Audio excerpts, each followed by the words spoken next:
In this video, I'll be showing you how to fix lag and stuttering in Arc Raiders. It's a very simple method, so if you find this video helpful, be sure to drop a like and subscribe. And this works exactly the same whether you're on PC, PS5, or Xbox. So when you're on the game, what you want to do is go over to settings.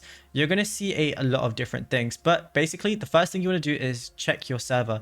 By default, it's going to be automatic, but sometimes, and this isn't only on Arc Raiders, it happens on other games as well, because there could be bugs where when you're on a server, when it says automatic, it might not actually put you on the right server. Sometimes it bugs out. So depending on where you're at, for example, if you're in Europe or UK, you want to make sure you want to actually properly set it on Europe. And if you're in like North America, properly set it on North America. Same thing with the rest, obviously. So I'm in Europe. I'm going to be setting it on Europe and I'm going to keep it as that. When you're on automatic, you can't exactly tell which one you're on. And I guarantee you, your performance is going to be better after you do this. If you're still getting any like stuttering or lag issues, go to your graphic settings, and I have mine cranked up right now.